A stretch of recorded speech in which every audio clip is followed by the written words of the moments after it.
Hashtag highlight.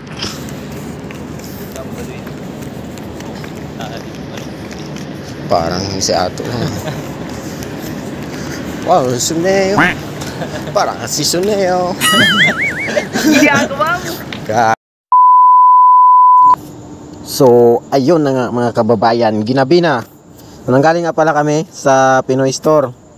And then, first time, alam mo naman pag first timer, gusto natin subukan yung sinasabi nilang highlight. Highlight is real. Since nandito lang naman sa ano yun mga kababayan, tapat ng company, sa labas lang. Ito, company pa rin to namin yung mga dinadaanan namin. Pumunta lang kami saglit para i-check kung ano ba talaga yung highlight. Ano yung mabibili. Highlight. Hashtag highlight.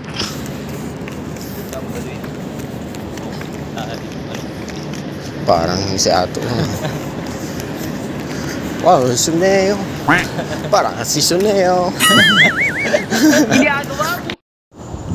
Welcome to Highlight. Alright, so nandito na tayo. Ngayon, papasok tayo sa loob. Hindi pwedeng sa labas lang tumingin. Sa loob lang, tamang tingin-tingin lang tayo sa gidli ba? Kasi wala pa tayong sapat na budget. May mga pagkain na sila oh. Ano natin? 10 lang ata pare, yung pagkain nila oh. Mura lang no? Sabi. 10 adi pala. 25 na nga to oh. Tapos 10 lang to, hindi. Pero 10 kasi nakalagay eh. Kano ba talaga to? Mura to pag 10 pero hindi to 10. Pangalan ata to. Mahirap talaga pag di tayo marunong sa ano.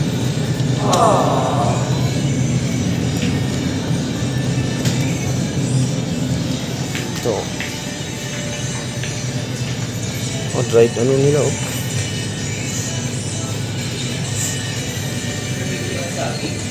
Ha? May dried na silang ano pare oh. Uso dito yung mga squid sa kanila no. Ang tanong kung magkano, walang inti ata. Ayun no, 120. Ha? Nandyan ba? Ay ito. Hindi, 149. 250 grams. 149. 1/4. Bali ang isang kilo nito mahal lang. $6 to eh. Kuchin chen chang. Ha? Ito, 140. Oh, ganun din labas.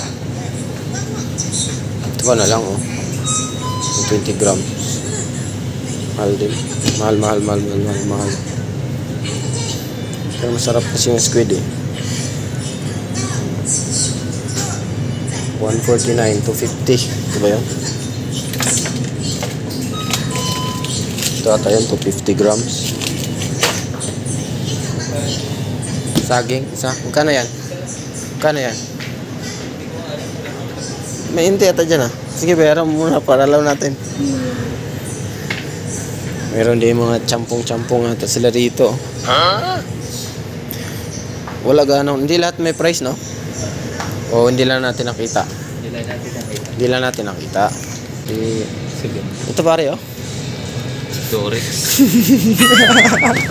For safety. Ginagawa mo. No, bumili ka ba? Kala mo gagamitin eh. Hindi mo magagamit. Kagi. At least alam natin kung sakali bang ano, mas malapit to eh, no? May mga hook dito, pwede pala maglagay doon ng hook sa ano. Wala tayong budget pa eh. Ito ice cream. Nakakain na tayo kahapon. Okay na, kasi walang bayad ngayon eh. Ice cream nila oh. Parang Pinas lang dito.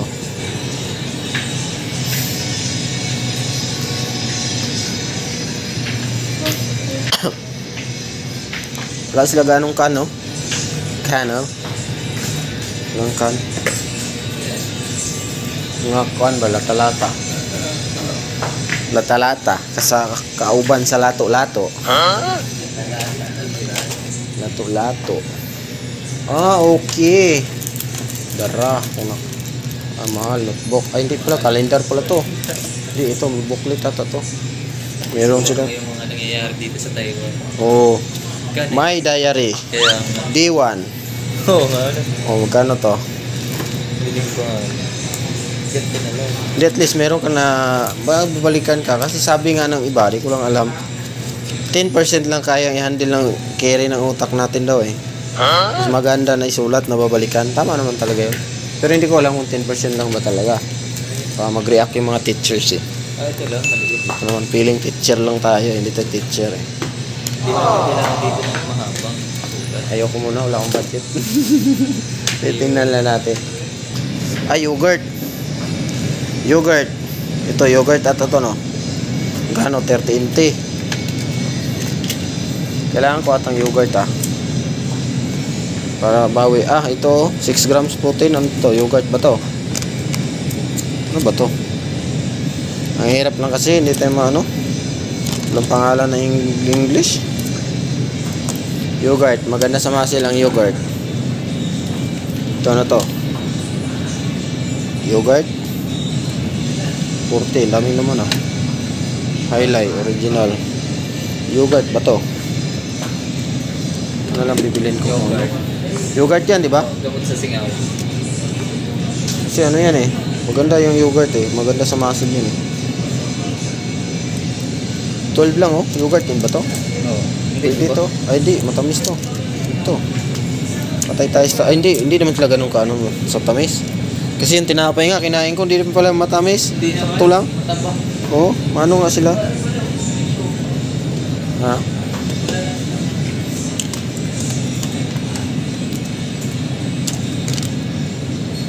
Ito 6 grams of protein. Siguro protein niya kasi may muscle eh.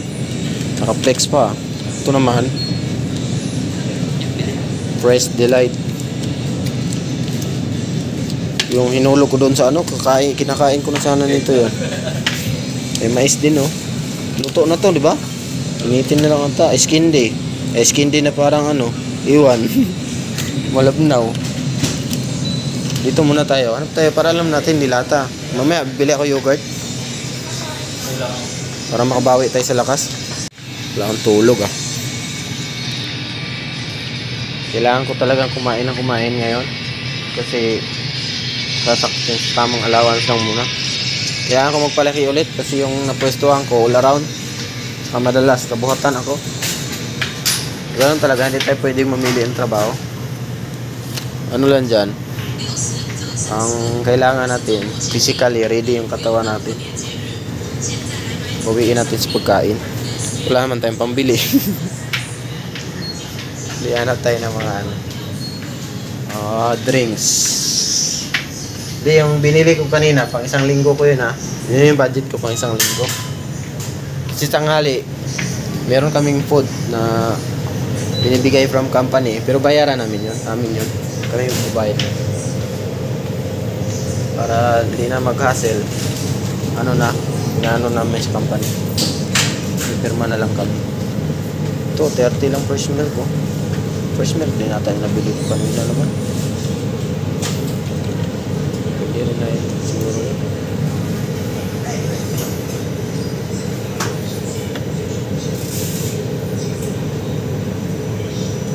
Marami rin silang milk dito. Pwede na dito ko naman dito. 39.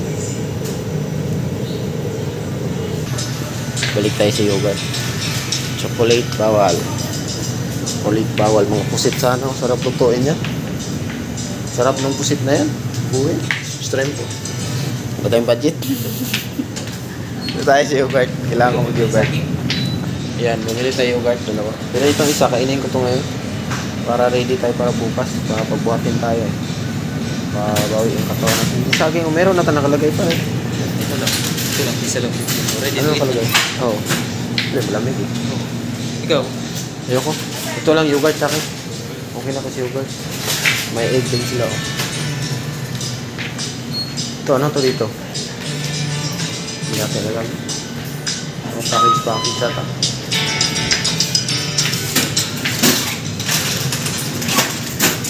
Yun na to.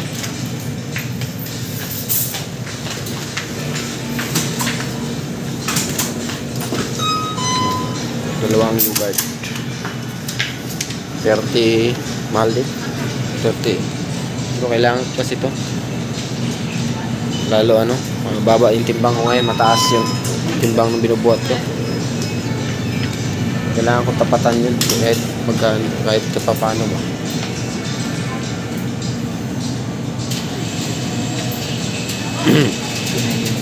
O yung babae na. Ito na tayo. Ito lang nabili namin guys, oh. Madilim na. Yung saging, pampahaba ng buhay. Yogurt sa akin, yogurt. Dito kasi yogurt talaga, dati ko na to tinitake. Kung napansin nyo, ko alam kung naisama ko sa vlog eh. Basta yung mga luma kong vlog, nung nagkondisyon ako dati, meron akong yogurt, diba? Bumibili pa ako dati, yung maramihan na, maliliit lang yun. Pero mas mura yun sa Pilipinas. Dito, kailangan ko lang to. Kasi abangan nyo, 61 yung timbang ko. Tingnan natin kung kailan, saan, o ano, paraan. Hindi, kung kailan babalik yung timbang ko sa ano, mas maganda nga siguro mag-80 kasi yung binubuhat ko parang 200 kilograms or sobra pa. Times 4 yung timbang ko ah. Pero may diskarte naman dyan. Ganun talaga, hindi lahat ng mapuntahan mo or hindi lahat ng oras tama ka. O di, magaan yung trabaho mo. Kailangan mo rin yan ng dugot pawis. Pag nandito ka sa Taiwan, Yun yung sinasabing dugot pawis ang pinuhunan. Nandito ka sa Taiwan, huwag mo ipapalagay na magaan ang trabaho. Tama. Kasi kung mag-expect ka ng ano, magaan, mali yung expectation mo, mamumroblema ka talaga, baka mapauwi ka ng wala sa oras. Diba? Pero sa akin okay lang naman kasi normal na sa akin nagbubuhat. Yun nga lang, may problema yung weight natin, yung weight management. Mababa masyado yung weight ko. Kaya hindi ako todo ng buhatan. Pero siguro pag maitaas ko naman ulit, kasi kabisado ko na naman na iangat yung weight ko, mag-higher siya, siguro may cosmecos na lang yan. Cosmecos na lang yung buhatan na yan. Pero ganun talaga, hindi naman sa lahat ng araw, sa lahat ng oras, may time lang talaga matsimpuhan ka.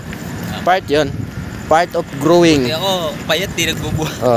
But si pare hindi siya nagbubuhat, ako lang yung natsimpuhan. Ako lang nakitaan ng ano, malaki yung tenga. Malaki tenga nito, pagbuhatin nga natin to. Ganun ano. So yun, nakakatawang ano lang, karanasan sa Taiwan. Inuubo na. So kailangan ko ng yogurt. Hanggat maaari nga sana, kailangan ko talaga ng mataas na calorie. Kailangan ko mag-calorie surplus. Yun yung dapat kong matarget. Kailangan natin rin budget. Kung gusto mo mag-calorie, syempre pagkain yon, budget ang kailangan doon. So sana kailangan talaga yun yung way para lumakas tayo. Problema ngayon yung pag ano nito. Okay, nandito yung ano ko. Focus ng gate naman. Yogurt for life. Ito pare, pants mo. Ay, mali. Sana ba yun? Dami kong dala rito ah. Kailangan ready tayo kasi Hindi mo makapasok. hindi tayo makapasok. Saka pag nahuli tayo ng pulis, goodbye tayo. Nandito pala yung ano mo, passport. Kaya, ako na Ito. dyan. Yeah. Okay. Okay. Ano yan? Mekos, Wala eh. mekos. Mekos-mekos na lang yan. Yung yogurt natin, baka maiwanan. Okay, sarado natin. Para wala tayong violation. Violation of RA 92711. Mekos-mekos. Ay, oo. Saglit pare ah. Kaya mo? Saglit lang. Sige mo naman tayo. Oh, mekos-mekos na yan. Okay, madilim na dito sa loob. Yan, dito na kami sa loob ng Alas 6 pa compound. lang par. Alas 6 pa lang? Oo, 6 plus. Ayop yan. 6:50. Maaga yung ano nila, no? Kaya pala minsan, pag na ano, alam mo pare, pag napagod na ako, napatingin ako sa labas eh. Pagka makita yung labas, siguro maglapit na yun, uwian to Ako kasi din, gabi ganun na. din ako. Dilim na eh. Pala, matagal pa pala kasi maaga dumidilim. Ganun din, ang tansyahan ko. Sa akin naman, wala akong pakialam pag di ako pagod, pero pag pagod ako, Kaya nga. napatingin talaga sa labas, kailan kayo yan. Ako pre.